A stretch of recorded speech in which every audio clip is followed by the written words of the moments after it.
Welcome back, students, to the third part of the appreciation of the poem 2.3 The Inchcape Rock. About the title, Inchcape Rock is a legend, a reef which is situated in the North Sea, close to the coastal region of Angus in Scotland. The poem is based on the series of events that took place around the dangerous rocks of the east coast of Scotland. Let's look at the theme. The poem gives us a message that those who do wrong things will meet with due punishment. In short, as you sow, so shall you reap. Now let's proceed with the figures of speech. Let's have a look at stanza 1 to 4. The first figure of speech is no stir in the air, no stir in the sea. Repetition. The word no stir is repeated. The second figure of speech is alliteration, as the sound of letters N and S are repeated. The second one is the ship was still as she could be. The figure of speech is personification, as the ship is personified and given the human qualities. Another one is alliteration.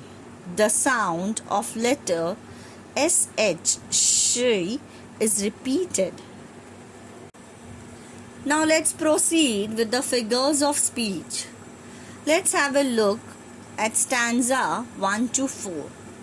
The first figure of speech is no stir in the air, no stir in the sea. Repetition. The word no stir is repeated. The second figure of speech is alliteration, as the sound of letters N and S are repeated. The second one is the ship was still as she could be. The figure of speech is personification, as the ship is personified and given the human qualities. Another one is alliteration. The sound of letter SH, she, is repeated. Now let's proceed to figures of speech from stanza 5 to 8. The first one is the sun in heaven was shining gay. Now this is inversion, as the words are not in correct order. The line should be as the sun was shining gay in heaven. The second figure of speech is the seabirds screamed as they wheels around. Here it is alliteration. The sound of letter S repeated. The third one is it made him whistle, it made him sing. Now this is repetition, as the words it made him is repeated. Now let's proceed to figures of speech from stanza 5 to 8. The first one is the sun in heaven was shining gay. Now this is inversion, as the words are not in correct order. The line should be as the sun was shining gay in heaven. The second figure of speech is the seabirds screamed as they wheels around. Here it is alliteration. The sound of letter S repeated. The third one is it made him whistle, it made him sing. Now this is repetition, as the words it made him is repeated. Let's proceed to stanza 9 to 12. The first figure of speech is the boat is lowered, the boatmen row. This is climax. The words are arranged in ascending order. The second one is alliteration. The sound of letter B is repeated. The second figure of speech is, and to the Inchcape Rock they go. Again, this is inversion. The word order is changed. The correct order should be, and they go to the Inchcape Rock. The next figure of speech here is alliteration. The sound of letters TH is repeated. Let's proceed to stanza 9 to 12. The first figure of speech is, the boat is lowered, the boatmen row. This is climax. The words are arranged in ascending order. The second one is alliteration. The sound of letter B is repeated. The second figure of speech is, and to the Inchcape Rock they go. Again, this is inversion. The word order is changed. The correct order should be, and they go to the Inchcape Rock. The next figure of speech here is alliteration. The sound of letters TH is repeated. Proceeding again, stanza 9 to 12. The third figure of speech is, Sir Ralph bent over from the boat. This is alliteration. The sound and letter B is repeated. The next is, and he cut the bell from the Inchcape float. Again, it's alliteration as the sound F is repeated. The fifth one is, down sunk the bell with a gurgling sound. This is onomatopoeia. Onomatopoeia, it emphasizes on the sound. The word follows the sound. Proceeding again, stanza 9 to 12. The third figure of speech is, Sir Ralph bent over from the boat. This is alliteration. The sound and letter B is repeated. The next is, and he cut the bell from the Inchcape float. Again, it's alliteration as the sound F is repeated. The fifth one is, down sunk the bell with a gurgling sound. This is onomatopoeia. Onomatopoeia, it emphasizes on the sound. The word follows the sound.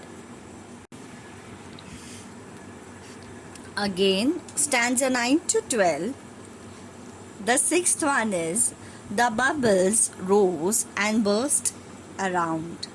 Again, this is onomatopoeia because the word follows the sound. The next one is alliteration. The sound and letter B is repeated.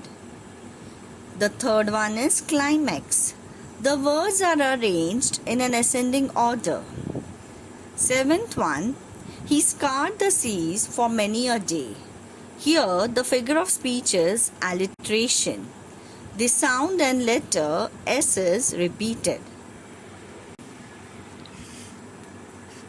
Again, stanza 9 to 12. The sixth one is, the bubbles rose and burst around. Again, this is onomatopoeia because the word follows the sound. The next one is alliteration. The sound and letter B is repeated. The third one is climax. The words are arranged in an ascending order. Seventh one, he scarred the seas for many a day. Here, the figure of speech is alliteration. The sound and letter S is repeated. Let's proceed to stanza 13 to 17. The figures of speech mentioned here are, the first one, on the deck the rover takes his stand. It is inversion. The word order is changed. The correct word order should be, the rover takes his stand on the deck. The second one is, for there is the dawn of rising moon. Here, the figure of speech is paradox because this line is absurd. The third one is, can't steer, said one, breakers roar. The figure of speech is interrogation. The question mark is used here. The fourth one is, for me thinks we should be near the shore. This is alliteration. This sound and letter S is repeated. Let's proceed to stanza 13 to 17. The figures of speech mentioned here are, the first one, on the deck the rover takes his stand. It is inversion. The word order is changed. The correct word order should be, the rover takes his stand on the deck. The second one is, for there is the dawn of rising moon. Here, the figure of speech is paradox because this line is absurd. The third one is, can't steer, said one, breakers roar. The figure of speech is interrogation. The question mark is used here.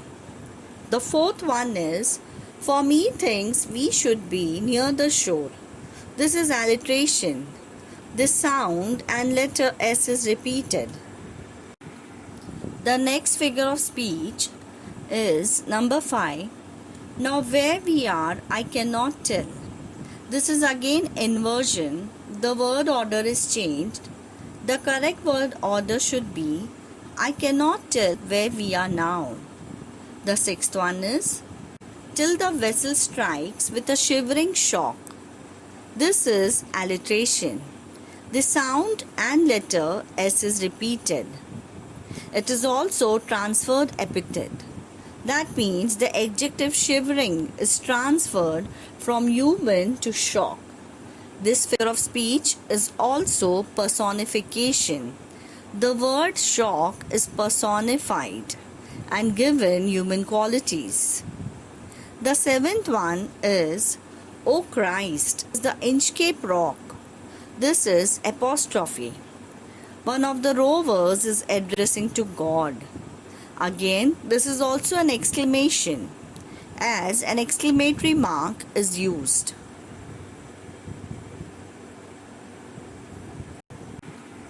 The next figure of speech is number 5. Now where we are, I cannot tell. This is again inversion. The word order is changed. The correct word order should be, I cannot tell where we are now. The sixth one is, till the vessel strikes with a shivering shock. This is alliteration. The sound and letter S is repeated. It is also transferred epithet. That means the adjective shivering is transferred from human to shock. This figure of speech is also personification. The word shock is personified and given human qualities. The seventh one is, O Christ, the Inchcape Rock. This is apostrophe. One of the rovers is addressing to God. Again, this is also an exclamation, as an exclamatory mark is used.